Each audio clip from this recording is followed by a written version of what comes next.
From the shadows of the Wasatch Front to the shores of the Great Salt Lake, you're listening to the Wynn to Scott Report, presented by UteFans.net, the original home for Ute fans.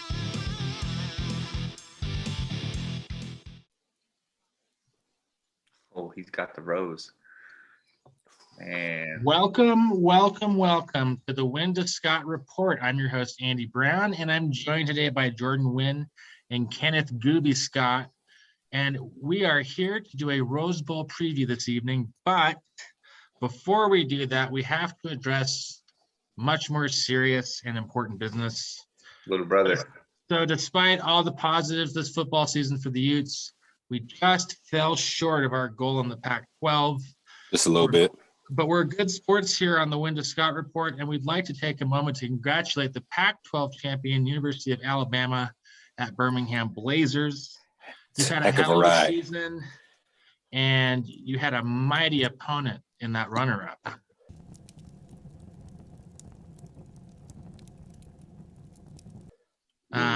So anyway, weren't they like not even FBS? Like,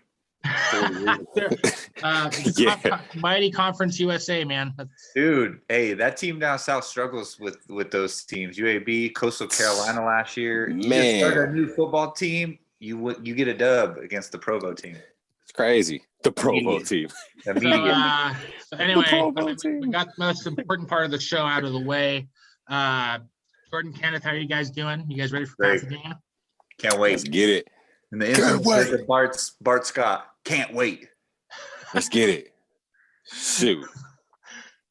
So this show, we're going to do a brief rundown of the upcoming Rose Bowl Classic on January 1st, 2022. So Ohio State appeared destined for the college football playoff for most of the season until their fateful loss to Michigan, while the Utes started the year 1-2 after losses to eventual Pac-12 runner-up BYU and Mountain West Conference runner-up San Diego State.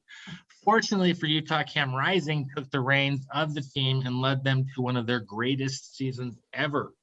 Kyle Whittingham is among the top candidates for National Coach of the Year, as the Utes have probably the story of the season after overcoming profound adversity following the deaths of Ty Jordan and Aaron Lowe within a year. The Utes lead the Pac-12 conference with an 8-1 record, which is an impressive feat given their backstory this season. This is Utah's first Rose Bowl appearance, which the Buckeyes have 16 overall, with their last coming in 2018. Yikes. The Ohio State University qualified for the college football playoff in Ryan Day's first 2 seasons as head coach. Interestingly, both Day and Whittingham succeeded Urban Meyer. So the opening line for the 2022 Rose Bowl is minus 6.5 for Ohio State, and it will be televised on ESPN. Let's talk about some of the key players for the game. Obviously, for Ohio State, we've got quarterback C.J. Stroud.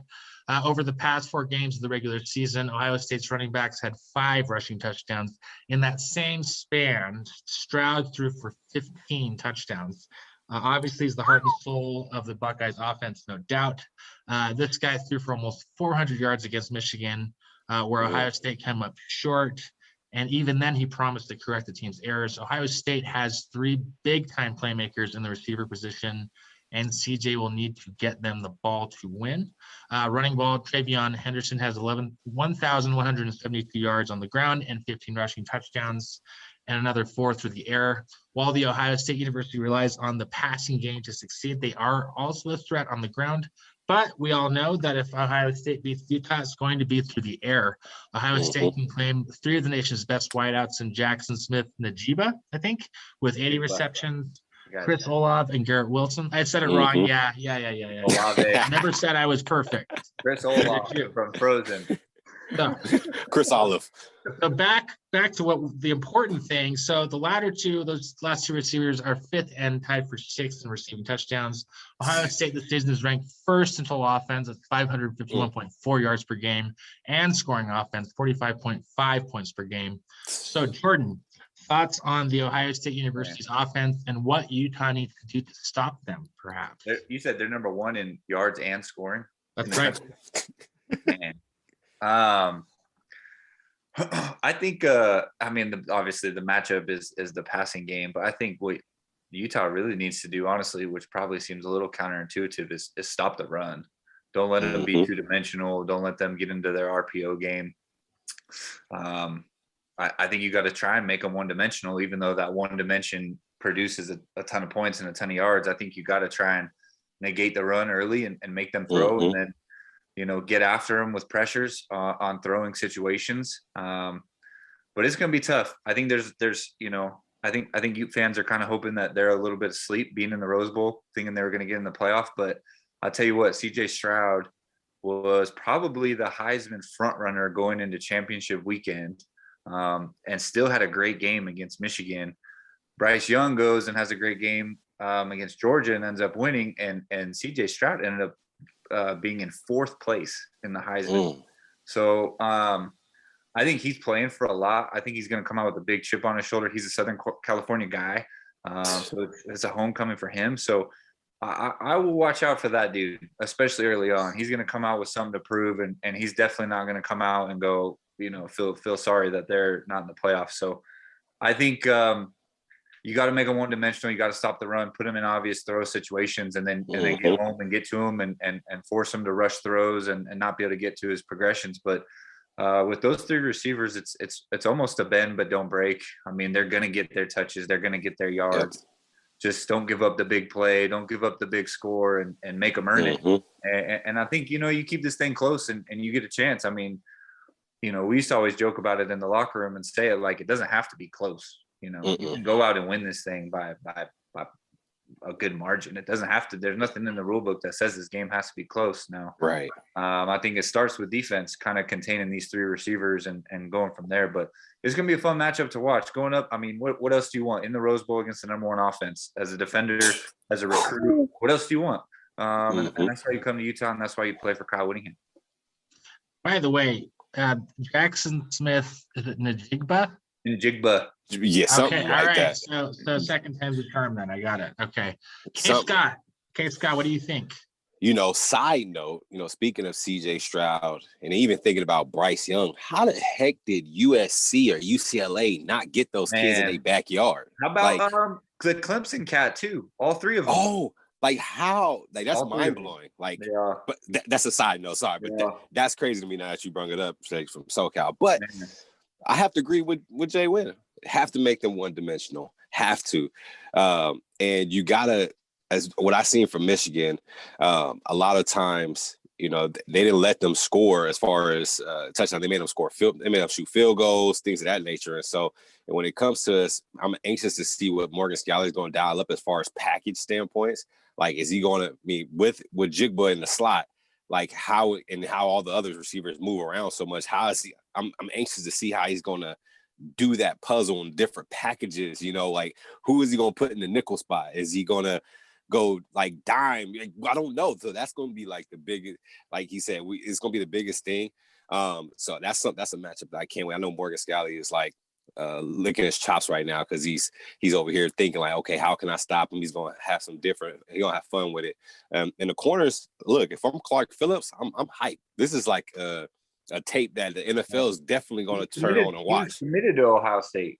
Oh, that makes it even better. Oh Lord. Oh Lord. Yeah, so he's got something to play for a little bit. Yeah, man. So I think it's going in confident, especially from our secondary perspective. Going in confident, don't allow them to, this hype around. Like the 3 receivers, dang near one receiver got more yards than our whole receiving corps by itself. I'm very envious of that, by the way. But it's crazy because, you know, if the secondary comes out really confident, don't allow the hype or the attention that these receivers are getting, and just trust their technique, trust everything that they're doing. I think, you know, it will be a surprise to everybody as far as how well they do. And so I'm anxious. I can't wait. I agree everything what Jay Wynn said. He basically took the mic and ran with it on that one because that's exactly what we're going to have to do. But a layer further, I think our secondary is just going to have to confidently and, you know, mentally, act as if they're in the same boat as those star-studded receivers are as far as the hype and stuff like that. And just put it all out on the line because this is what everybody going to watch. What's the injury status for our secondary? Do you guys know? It's bleak. I know that it's bleak, but I mean, you look at, I'm just pulling up what Michigan did to these guys. Michigan held them to 64 yards rushing on 30 carries. So it's crazy. You can do that. I mean, that's really the blueprint, right? Like Michigan did exactly what we want to do. They held them to 27 points. We all know my famous theory: get to 30. Yep. Win in a Coach Whit-led defense with Scally and those guys. So I think the blueprint's out there. It's just, can they go out and execute it? And then the chess game of, Ohio State's thinking, oh, they're watching Michigan, they're going to try to do the same thing. Wait to see some wrinkles, because that's the difference. You know what I mean? Mm-hmm. That's real. So let's talk Utah. Cam Rising has been nothing but the MacGyver. You guys remember that show? Yeah, he'd make like a paper clip and he would like escape some crazy situation. It's before my time, but I know about it. So the MacGyver, what? I definitely don't. I have no clue what a MacGyver is. I thought you were talking about someone. It's like an old TV show. He'd be like in a sticky situation, and he'd have like a paper clip and like a stick of gum, and he would MacGyver it and get out. That's crazy. That's crazy. It's a great show. Learn something new every day. So we can say Cam has been the MacGyver of this offense this season, but as usual, Utah relies on the running game to get the job done. Utah is ranked 8th in FBS in rushing plays of 10 or more yards. Utah's tight ends are also a true threat, as Brant Keithy and Dalton Kincaid are two of the program's top receivers. They'll both play on Sundays as well. If Utah is going to win this game, chances are they'll have to rely on their trademark smash mouth approach. So, okay, Scott, what do you think about this Utah team, and what will it take for them to take home the trophy in Pasadena? When I looked at the Michigan game, I know we keep on going to Michigan game. Out of the Michigan's 9 possessions, they scored 7 touchdowns. Out of 9 possessions, they scored 7 touchdowns. And the other 2 was just like a punt or something like that. But they scored 7 touchdowns. And I feel like kicking field goals in this game, you ain't going to win. You're going to have to score touchdowns, and also take care of the football. I know Michigan threw 1 interception, and that was literally the only turnover in the whole game. So we definitely have to take care of the football. We have to score touchdowns specifically, and then also dominating the run game and make sure that we're efficient moving the ball as far as offensively. Before, I was going to be like, man, our receivers, we're going to have to step up this game. But really, it's just going to take taking care of the football and scoring touchdowns. However we going to get it, that's how we got to get it. And so that's what I feel like we're going to do is we just stick to our bread and butter and convert on 3rd, 4th, and score touchdowns. Jordan, what about you? Man, spoken like a real offensive player in the Kyle Witt system, man. Touchdowns in the red zone and take care of the football. I love it. That's the truth, man. That's the plan to win right there. No, but I think, it's easy to go to the Michigan game, right? Because they were successful and they're built very similarly. So I think, Scott, you're right. You're right on. I think you got to score touchdowns, especially when you get in the red zone. You got to convert on 3rd down. You probably hear it a lot in football, but you got to stay on schedule. What I mean by that is on 1st and 10, don't have negative plays. 2nd and medium, don't have negative plays. Stay out of 3rd and long. And that really creates, the whole playbook is available when you stay on schedule offensively. One thing that I think is really interesting, and I haven't been around the facility or anything, so I have no idea what they're going to do. But go back and look at like what Andy Ludwig did early on in the Sugar Bowl. It wouldn't surprise me if you bring that back out and maybe go a little up tempo to kind of try and shock them and hit them in the mouth early. That's something that I could see very easily kind of being in the works this week, especially with what Utah's put on tape on offense is very methodical, take your time. So look out for a little bit of change of tempo. I think that could be kind of interesting to see. And then, yeah, man, it's going to take all 3 phases. It's going to take a flawless game to beat these guys. They're have been in so many Rose Bowls for a reason. But again, it's a tough task, but it's what you want. And that's why you come to Salt Lake City. That's why you come to Utah. And hopefully this is just really the beginning of something real special in Salt Lake and in Utah with continuing to get into big games like this.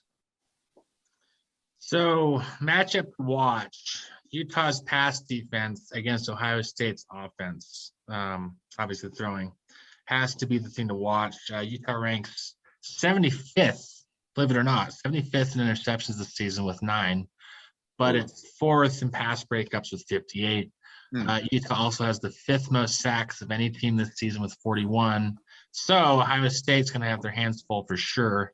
As mentioned, the Buckeyes receiving corps is formidable. Ohio State is 5th in passing yards per game, 4th in passing touchdowns with 40, and has thrown only 7 interceptions all season. So question for you guys. What does this matchup mean to each team? Does it mean much to Ohio State? We know Utah wants to add a Rose Bowl trophy to the case by Rice Eccles. What do you guys think? Jordan? I think it's huge. I mean, Case Scott, how much bigger can it get outside the playoff? For Ohio State? No, for Utah. How many guys are from Southern California? You grow up dreaming about. I would have killed someone to play in the Rose Bowl. This for real. This is it means a lot, and I think it still means a lot for Ohio State. I really do. I think there potentially could be a little bit of a hangover from losing to Michigan and not getting into the playoff. But this is the granddaddy of them all for a reason.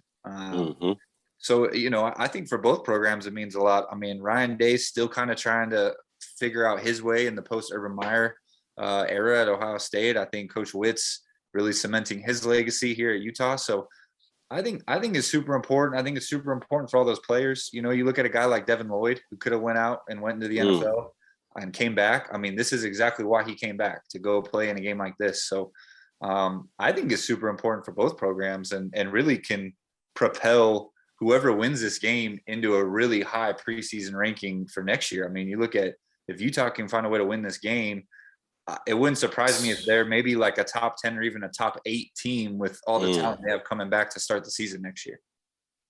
It's crazy because all these other players that you look across the country, they're opting out of the bowl game no matter what it is. And, I'm going for it. I don't see nobody opting out of the Ohio State team. So obviously this means something to them as far as finishing off on you already know the receivers are all gone. They're going to the league. They're probably all 3 first rounders, maybe. Oh, for sure. That would be the first time, probably 3 receivers from the same school in the first round. That's crazy.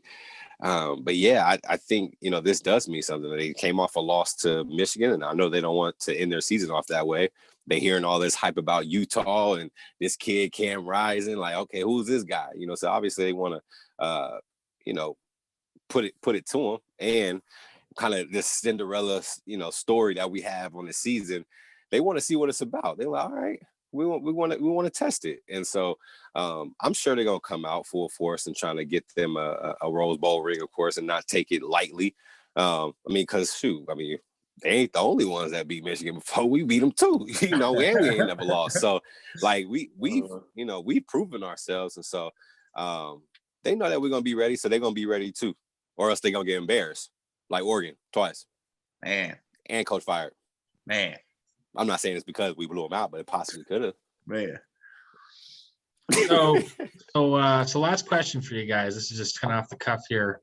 I want to know your favorite Utah Bowl memories / stories, whatever, figured I'd start with Case Scott.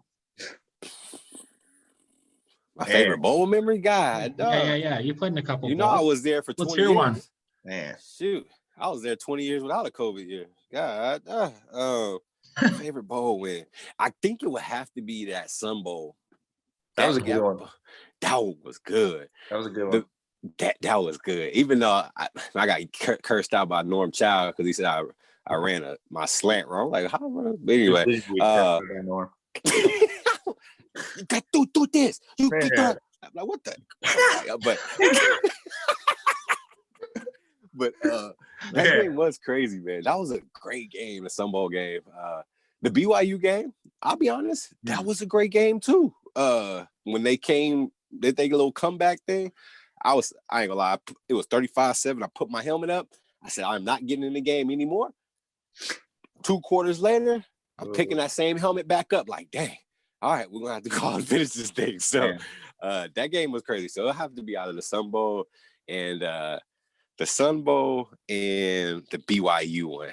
The Vegas Bowl 2015. Yeah, man. But the off the field stuff is what made it even better for the BYU. We need to do it like I don't know, some kind of other show about stories. Oh, you remember the Boise State time. I want to hear some. Stop. 2010 Boise State might have been the craziest thing I've ever been a part of. I don't know if we won that one out there. Let's just say it got chaotic at one of the dinners before the game. It was hilarious. I've never seen anything like that. Yeah. Wasn't that? Wait a second. Wasn't that? What was the cornerback's name? Man, let's just say at the Hard Rock Hotel, it popped off at a bowl dinner. Let's just say that. Yeah. Let's just say it wasn't. Yeah. Hey. Was that Lamar Chapman? Man, what about the Sun Bowl? Your freestyle before the game? Oh, that was lit too. I forgot about that. Dude, that's got to be a man. Hey, yeah. Man, that was awesome. That was awesome, man. Damn, we had some good memories. There's some good ones. Like Burns, throw me a bone here, man. What do you got to say? I mean, for me, it's pretty easy. The Poinsettia Bowl. Poinsettia Bowl. Yeah, I mean, that one. I was there. Like, man, that was like everything I could ask for. But I mean, there's a ton of good memories. I mean, anytime you go to a bowl game, like, I mean, it's a game to focus on, but you get there early. Like, I remember going out before the Poinsettia Bowl, like a couple of days before, like getting that stipend, baby. You know what I mean? You get paid to go to the bowl game. It's like you're rich for that week. Like, wow, we got money. I could actually go do stuff. You are not lying. I mean, there was some fun, you know, like I remember going out in San Diego for that game and coming back to the hotel like literally a minute before curfew, and Graham sitting outside my room just looking at me like, what the hell are you doing? And I'm like, good night, and shut the door. Man. But I mean, memories, the Vegas Bowl, I mean, there was just a huge fight. I mean, like I feel like I can't tease him and not say what happened. Yeah. I was like, wasn't that Lamar Chapman? He got into it with someone. Titus Young, man. Titus Young would not stop talking. Like, yeah, he would.